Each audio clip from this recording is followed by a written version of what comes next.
Guys, welcome to my YouTube channel. ये मेरी पहली बार है यूट्यूब चैनल बनाने का और मैं जो मानवा एक्सप्लेन करने जा रही हूँ उसका नाम है the princess of the demon king. हमें बताया जाता है कि सैकड़ों साल पहले ये पेशगोई की गई थी कि इसके बाद 5 साल से ज़्यादा कोई प्रिंसेस जिंदा नहीं रह पाएगी। लेकिन जब लोगों ने देखा कि प्रिंसेस के ज़िंदा रहने से बहुत से डिज़ास्टर्स को, उन्होंने कहा कि प्रिंसेस को मार जाना चाहिए। लेकिन जो मेरे पेरेंट्स थे उन्होंने इस बात को रिजेक्ट कर दिया। एक नोबल मैन आता है और वो योर मैजेस्टी से कहता है, योर मैजेस्टी अगर प्रिंसेस जिंदा रही तो ऐसे डिज़ास्टर्स आते रहेंगे, इसलिए प्लीज़ प्रिंसेस को मार दीजिए। योर मैजेस्टी कहता है कि अगर प्रिंसेस जिंदा हो या ना हो फिर भी ऐसे डिज़ास्टर्स वगैरह आते रहेंगे, इससे प्रिंसेस का कोई लेना देना नहीं है।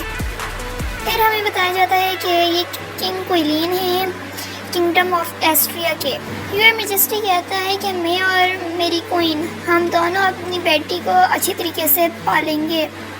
नोबल लड़का कहता है कि आज तक पिछली जितनी भी प्रिंसेस गुजरी हैं वो उनकी शख्सियतें बुरी ही गुजरी हैं। इसके बावजूद फिर भी मैं और मेरी क्वीन अपनी बेटी प्रिंसेस को अच्छी तरीके से पाले पोसेंगे। इस तरह मैं अपने फादर और मदर की प्रोटेक्शन में बड़ी हुई। ये जो सुकून था ना इतनी ज़्यादा देर तक नहीं रहा। मैं कह रहा था ये बहुत बुरा हुआ बाहर कैरेज। फिर वो बंदा कहता है क्वीन अंदर है और फिर हमें पता चलता है कि हमारी सिरा की मदर क्वीन है, उनकी डेथ हो चुकी है, जो कि बहुत ही बुरी बात होती है। और फिर से हमें उसी नोबल मैन को दिखाया जाता है जो कि योर मैजेस्टी से कह रहा था है कि योर मैजेस्टी अगर कभी प्रिंसेस जिंदा ना होती तो ऐसे क्वीन ना मरती, अगर प्रिंसेस मर जाती तो क्वीन अभी जिंदा होती। ये बात सुनकर जो मैजेस्टी होते हैं बहुत गुस्सा आता है, जिसकी वजह से वो उस नोबल लड़के को मार देते हैं अपनी स्वॉर्ड से।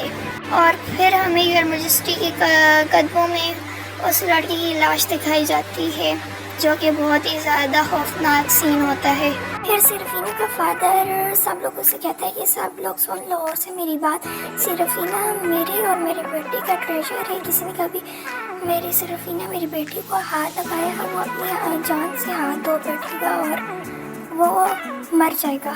अगर किसी ने मेरी बेटी को नुकसान पहुंचाया तो वो उसको अपनी ज़िंदगी से हाथ धोना पड़ेगा। मेरी मदर के गुजर जाने के बाद मेरा फादर एक बहुत ही बुरा हुक्मरान बन गया, जबकि मेरे साथ बुरा सलूक करने वालों की लाशों के ढेर लग चुके थे। मैं अपने फादर के बहुत अच्छे लाड प्यार में पैदा हुई, मुझे किसी चीज़ की कमी का एहसास नहीं होने दिया। सिरा के फादर सिरा से कहते हैं, सिरा तुम्हें कोई भी नुकसान नहीं पहुंचाएगा, डोंट वरी, तुम बिल्कुल भी ना डरो। योर मैजेस्टी सिरफीना से कहता है कि सिरफीना क्या तुम्हें कुछ चाहिए, और इस जवाब में हमारी सिरफीना जो होती है ना वो चुप रहती है। फिर सिरफीना के फादर सिरफीना से कहते हैं फिक्र मत करो, तुम्हें जो कुछ भी चाहिए होगा मैं तुम्हें ला के वो सब कुछ दे। सिरफीना बताती है कि मेरे लिए मेरा फादर जो कुछ भी मुझे पसंद होता था वो सब कुछ मेरे लिए लेकर आते थे।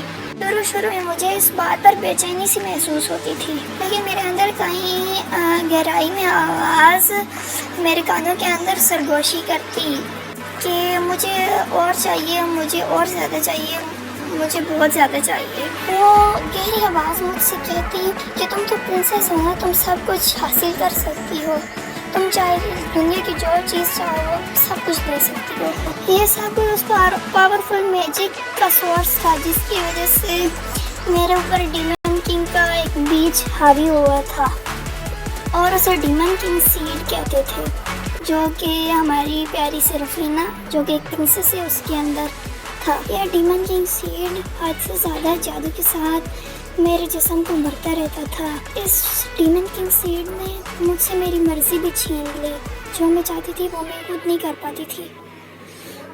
फिर हमारी सिरफीना कहती है कि आई वांट अ केक, मतलब मुझे केक चाहिए।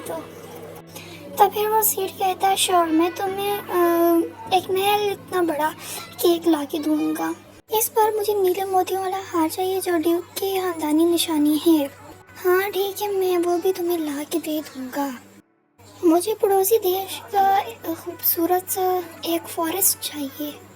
एक ख़ास वक्त में मैं इस बीज के हुक्म के मुताबिक चलने लग पड़ी और इसके हर हुक्म को मानने लग पड़ी। और मेरे हर बुरे काम के साथ जो डीमन किंग सीड था वो हद से ज़्यादा स्ट्रॉन्ग होने लग पड़ा और मेरे ऊपर वो बहुत ज़्यादा हावी हो गया। और आखिरकार डीमन किंग सीड की सील खुल गई। फिर हमें बहुत बुरी बात बताई जाती है कि किंग क्वीन और प्रिंस जोहान मर चुके हैं, लेकिन डीमन किंग सेरेफिना इस बात की भरपाई करनी पड़ेगी कि उसने अपने भाई और अपने फादर को मार दिया और पूरी किंगडम में बहुत बड़ा एक धचका मचा दिया। हमें दिखाया जाता है कि बहुत से सिपाही कह रहे थे कि उसे मार डालो। फिर हमारी जो प्रिंसेस सेरेफिना होती है जो डीमन के सीट के कब्जे में होती है, वो अपने माइंड में कहती है ओह यह सब कैसे और कब किस तरीके से हो गया। और हमारी जो प्रिंसेस होती है वो कोई ब्लैक मैजिक कर रही होती है। एक बहुत बड़ा ब्लास्ट होता है जिसकी वजह से बहुत से सिपाही अपनी जान दे देते हैं। सेरेफिना अपने माइंड में कहती है नहीं ये मैं नहीं करना चाहती थी, सब पीछे हट जाओ। फिर कोई सोल्जर कह रहा था कैप्टन हमारे सारे लोग मारे गए हैं। सेरेफिना अपने दांत मींचते हुए अपने माइंड में कहती है प्लीज़ मुझे कोई रोक लो प्लीज़। हमें बहुत ज़्यादा सोल्जर्स की लाशें दिखाई जाती है जो कि बहुत ही ज़्यादा खौफनाक मंजर होता है। फिर हमें एक मैन लीड को दिखाया जाता है जो कहता है ट्रूली मतलब तुम सही बैठती हो इस डीमन किंग के नाम पर, तुमने बहुत से मासूम लोगों की जान ली है। और फिर हमें इसके बारे में बताया जाता है ये होली किंगडम का वारिस होता है, इसका नाम होता है कैसियन एथमैन। और फिर जो हमारा मेन लीड होता है वो हमारी फीमेल लीड को अपनी स्वॉर्ड से मारने के लिए आते हुए कहता है कि तुमने ये जो जितनी भी जानें ली हैं उनके पेमेंट है, इसलिए मैं तुम्हारी जान ले रहा हूँ। एकदम से हमारी जो फीमेल लीड होती है उसे दर्द होता है। हमारी फीमेल लीड कहती है अपने माइंड में कि कैसील के मैजिक ने डीमन किंग के सीड की ताकत को कमज़ोर कर दिया है, अब मैं सब कुछ ख़त्म कर सकती हूँ। हमारी फीमेल लीड हमारे मेन लीड से कहती है कि प्लीज़ मुझे मार डालो। और फिर हमारा जो मेन लीड होता है हमारी फीमेल लीड को अपनी स्वॉर्ड से मार डालता है, जिसकी वजह से हमारी फीमेल लीड का बहुत ही ज़्यादा ब्लड बह रहा होता है। और फिर हमारी जो फीमेल लीड होती है हमारे मेन लीड का नाम लेती है, वो कहती है कैसील तुम्हारा बहुत बहुत शुक्रिया। और फिर जो हमारा मेन लीड होता है कैसील वो हमारी प्रिंसेस का नाम लेता है, वो कहता है प्रिंसेस सेरेफिना आप। जैसे ही वो ये कहता है हमारी जो प्रिंसेस सेरेफिना होती है वो एकदम से बाइक होने लग पड़ती है, जिसकी वजह से हमारा मेन लीड बहुत ही ज़्यादा हैरान हो जाता है। और फिर हमें एक बहुत ही ज़्यादा गहरी जगह दिखाई जाती है जो कि बहुत ब्लैक होती है। और फिर हमारी जो प्रिंसेस सेरेफिना होती है वो अपने आप से ही कह रही होती है कि आखिरकार मैं डीमन किंग क्यों बनी और काश मैं पैदा होते ही मर जाती। जैसा कि पेशेगोई में कहा गया था दुनिया को क्यों तबाह किया मैंने, तो ये पूरी दुनिया और मेरा प्यारी फैमिली, मेरी प्यारी सी फैमिली, ये सब कुछ सेफ होता। ये सब कुछ हमारी जो प्रिंसेस सेरेफिना होती है अपने माइंड में कह रही होती है। एकदम से हमारी प्रिंसेस की आंखें खुलती हैं और हमारी प्रिंसेस को कोई बुला रहा होता है, वो उसकी मेड होती है। और फिर हमारी प्रिंसेस की मेड दिखाई जाती है जो कि हमारी प्रिंसेस के साथ बहुत ही अच्छे तरीके से बिहेव कर रही होती है। हमारी प्रिंसेस की जो मेड होती है वो हमारी प्रिंसेस से कहती है कि क्या आप अच्छे तरीके से सोएं, क्या मैं आपको आपके मुंह हाथ धोने के लिए आपके लिए गर्म सा पानी तैयार कर दूँ। हमारी जो प्रिंसेस सेरेफिना होती है वो हैरान होती है, अपने माइंड में कहती है ये क्या होगा, मुझे तो कैसील के स्वॉर्ड के साथ कैसील ने मार दिया था और मेरी डेथ हो गई थी और ये जगह जो है ये इतनी फैमिलियर मुझे क्यों लग रही। और फिर हमारी प्रिंसेस की मेड जो होती है हमारी प्रिंसेस से कहती है कि मैं आपको चेहरा धोने में मदद करती हूँ, तो फिर आप कंफर्ट तरीके से अपना फेस धो लीजिए। जैसे ही हमारी प्रिंसेस अपना चेहरा आईने में देखती है तो वो देखकर हैरान हो जाती है, क्योंकि वो एक बच्चे के शरीर में आ जाती है। वो कहती है कि मैं इतनी छोटी छोटी सी क्यों लग रही हूँ। और फिर हमारी प्रिंसेस सेराफीना के कमरे में कोई एंटर होते हुए कहता है, सेरा आर यू वेक, मतलब क्या तुम ठीक हो, क्या तुम जाग चुकी हो। जो हमारी प्रिंसेस सेराफीना का हाल पूछ रहा होता है वो उसका फादर होता है और वो उससे कमरे में एंटर होते ही कहता है गुड मॉर्निंग, सुबह बखैर। लेकिन जो हमारी प्रिंसेस सेराफीना का फादर होता है वो एक चीज़ अगर हक्का बक्का रह जाता है, वो हैरान हो जाता है और थोड़ा सा चिंतित भी, क्योंकि हमारी जो प्रिंसेस सेराफीना होती है वो रो रही होती है और फादर का नाम ले रही होती है अपने। और फिर हमारी प्रिंसेस का जो फादर होता है हमारी प्रिंसेस से पूछता है, सिरा तुम्हें क्या हुआ, तुम क्यों रो रही हो। फिर सिरा कहती है कि बस कुछ नहीं, एक बुरा सा ख्वाब आ गया था। सेराफीना अपने फादर को तसल्ली देते हुए कहती है कि मैं सच में ठीक हूँ, अब मैं जाती हूँ अपना फेस धोने के लिए। हमें अपनी सेराफीना को दिखाया जाता है जो कि बहुत ही ज़्यादा डरी हुई होती है और थोड़ी खौफजदा होती है, क्योंकि उसे कुछ समझ ही नहीं आ रहा होता कि क्या हो रहा है आखिरकार यहाँ पे। और फिर हमारी प्रिंसेस सेराफीना अपने हाथ से कोई जादू करते हुए कहती है, जैसे मैंने सोचा था, डीमन किंग का अभी तक मेरे अंदर मौजूद है। और फिर वो अपने आप से ही कहती है कि शायद इसलिए मैं छोटी लग रही हूँ क्योंकि मैं रीइंकार्नेट होके आई हूँ। लेकिन अगर मैं ऐसी रही तो डीमन किंग का जो बीज है उसकी सील फिर से खुल जाएगी और डीमन किंग मेरे ऊपर फिर से हावी हो जाएगा।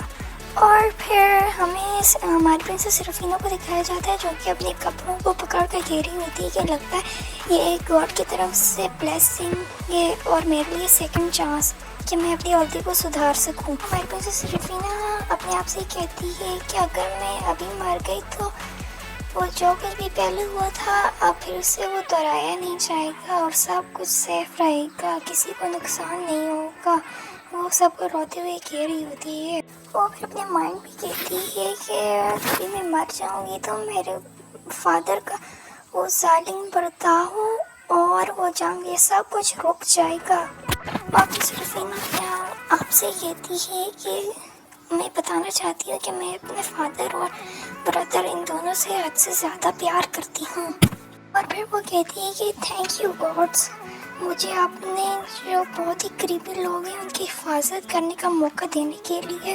हमें फिर से एक बार वही सीन दिखाया जाता है जहाँ पे क्या नाम है हमारी सेराफीना की आँख हो रही होती है, लेकिन इस बार हमारी सेराफीना के सामने उसके फादर बैठे होते हैं और वो उसे आवाज़ दे रहे होते हैं और उसका फादर दूसरी बार फिर से उससे वही अल्फाज कह रहा होता है कि क्या तुम जाग चुकी हो सेराफीना। हमारी प्रिंसेस अपने माइंड में कहती है क्या फिर से मैं रीइंकार्नेट हो गई हूँ।